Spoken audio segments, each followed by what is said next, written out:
Hello, good morning everyone. So last week kita punya kelas, kita sudah belajar how do we manage tanah yang berasid dan juga macam mana kita menguruskan tanah yang alkali. So for today's class, kita akan tengok macam mana bila kita tambah baja di dalam tanah, kita akan tengok tindak balas baja itu terhadap tanah.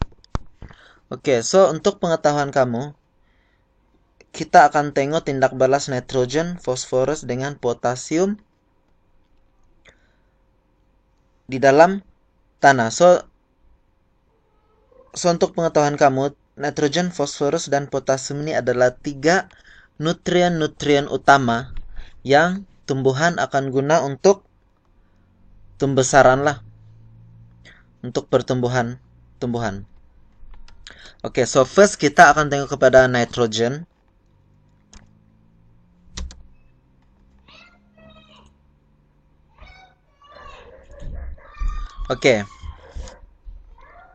So nitrogen adalah sangat penting di dalam tanah sebab nitrogen adalah salah satu nutrien utama yang diperlukan oleh tumbuhan untuk membesar. So nitrogen yang ditambah di dalam tanah adalah berbentuk urea. So nama dia adalah urea. So baja yang kita tambah di dalam tanah itu adalah urea. So urea ni contain mainly, dia adalah mainly nitrogen. Nitrogen, monoamonium fosfat, amonium nitrate, dan juga amonium sulfate. So kita akan tengok macam mana nitrogen ini dia jadi amonium fosfat, amonium nitrate dan juga amonium sulfate.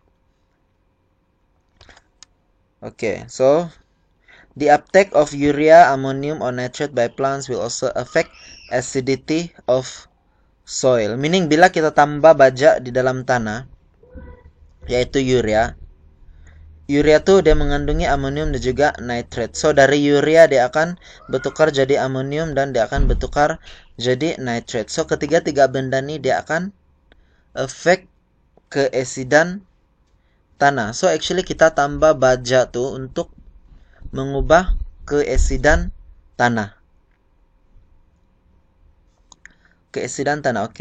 So untuk nitrogen nih saya akan explain menggunakan video. So video dia nanti saya explain. So kalau kamu tengok dalam gambar aja nih, CONH2 ini adalah urea. So bila kita letak urea nih, so urea nih actually adalah nitrogen. So tapi urea nih mengandungi nitrogen. So urea itu adalah nama baja. So bila kamu letak baja itu di dalam tanah, nitrogen di dalam baja itu akan melalui proses ammonification. So bila nitrogen sudah melalui proses ammonification, dia akan jadi amonia. So NH3 adalah amonia. And then bila amonia, so first nitrogen akan convert jadi amonia melalui proses ammonification, and then satu hydrogen ion akan masuk ke dalam amonia nih. So bila satu hydrogen ion masuk ke dalam amonia nih, dia akan jadi amonium.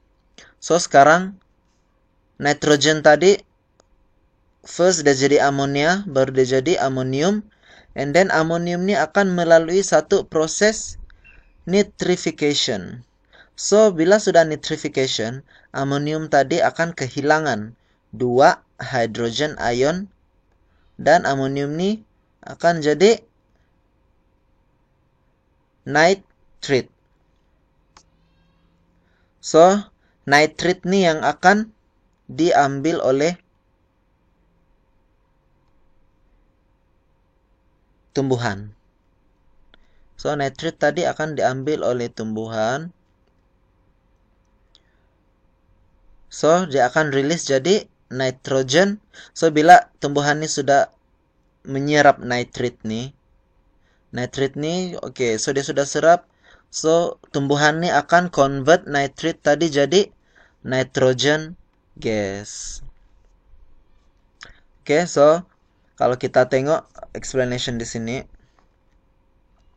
dia akan acidify and generate 2 hydrogen ion for each ammonium molecule nitrified to nitrate. Oke, so NO3 ini adalah nitrate, oke. Tengok explanation nitrate. The extent of acidification depends on whether the nitrate is produced from ammonium is leached or is taken up by plant. Oke, so nitrate nih dia boleh diserap oleh tumbuhan ataupun dia boleh leaching lah. Leaching nih maksudnya macam hilang, dia mengalir keluar dari tanah tanpa digunakan oleh tumbuhan. So nitrate nih akan diambil oleh tumbuhan dan tumbuhan akan convert nitrate nih jadi nitrogen gas. So ini adalah kita panggil nitrogen cycle. So di sini if nitrate is taken up by plant, the net acidification per molecule of ammonium is half compared to the scenario when nitrate is leached. So maksudnya di sini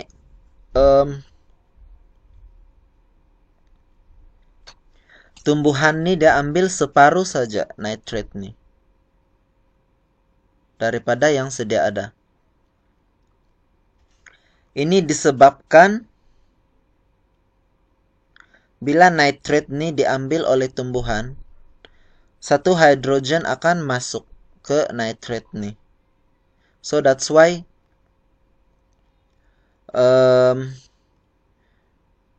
nitrate nih tumbuhan akan dapat nitrate separuh saja. Lepas tuh nitrate nih dia akan convert jadi nitrogen gas. So actually nitrogen gas ini pun tanah masih boleh ambil masuk ke dalam tanah lah.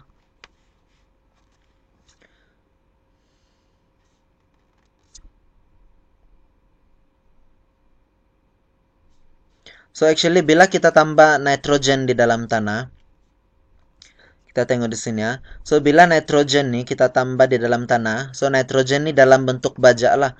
So baja kita masukkan yaitu urea, di mana urea itu mengandungi banyak nitrogen. So bila kita masukkan ke dalam tanah baja nih yang mengandungi nitrogen, yaitu urea. So baja nih kita panggil baja yang mengandungi nitrogen sahaja adalah kita panggil urea, oke, UREA. So actually baja tadi akan increase soil pH. Dia akan meningkatkan pH tanah. Maksudnya bila pH tanah meningkat, maksudnya tanah tuh sudah kurang berasid sebab kita kasih tingkatkan pH tanah kan.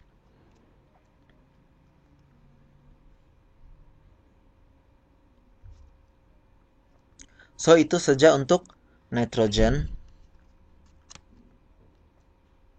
And then kita tengok kepada baja phosphorus.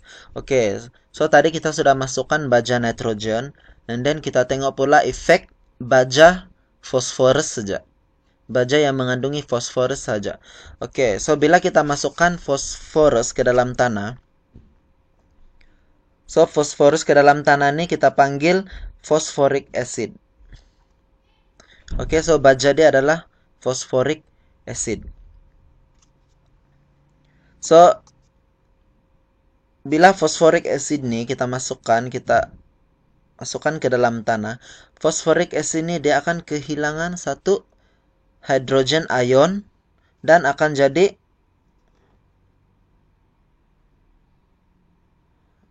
bila dia kehilangan satu hydrogen ion, dia akan jadi fosfat. So, fosfat pula akan kehilangan lagi satu hydrogen ion dan dia akan jadi hydrogen fosfat. So, hydrogen fosfat nih yang akan diambil oleh tumbuhan. So, HPO2 minus HPO4 2 minus nih adalah hydrogen fosfat. So, hydrogen fosfat nih yang akan diambil oleh tumbuhan. So first kali kita kasih masuk dia dalam bentuk phosphoric acid. So phosphoric acid ini dia kehilangan satu hydrogen ion, dia jadi dihydrogen phosphate. Lepas itu dihydrogen phosphate ini kehilangan satu lagi hydrogen ion dan akan jadi hydrogen phosphate. So hydrogen phosphate ini yang akan diambil oleh tumbuhan. And then phosphorus ini juga bertujuan untuk menjadikan tanah yang asid lebih kepada alkali. Meaning meningkatkan pH tanah juga lah, dia mengurangkan keasidan tanah ke pH yang sedikit alkali. So kalau tumbuhan mengambil phosphorus ini, dia ada little effect on soil acidity due to small amount of fertilizer phosphorus taken up any in 1 year. Hence, fertilizer chemistry dominates pH changes and significant differences in rhizosphere pH have not been observed for uptake of different orthophosphate ion. Maksudnya di sini phosphorus ini hanya ada little effect. Dia phosphorus ini gives sedikit efek saja dalam kepada keasidan tanah. Tapi kita tengok kepada cycle dia sajalah. Phosphoric acid jadi dihydrogen phosphate. Lepas tu dihydrogen phosphate ini dia hilang lagi satu hydrogen ion and then dia jadi hydrogen phosphate. So hydrogen phosphate ni dia akan diambil oleh tanah. Hydrogen phosphate bukan diambil oleh tanah. Hydrogen phosphate ni yang akan diambil oleh tumbuhan. So any hydrogen phosphate yang tidak diambil oleh tumbuhan, dia akan jadi phosphate. Phosphate di dalam tanah. So phosphate ni akan boleh convert lagi jadi hydrogen phosphate kalau ada hydrogen ion yang masuklah. So dia akan sentiasa berpusing di dalam tanah. Dia punya cycle.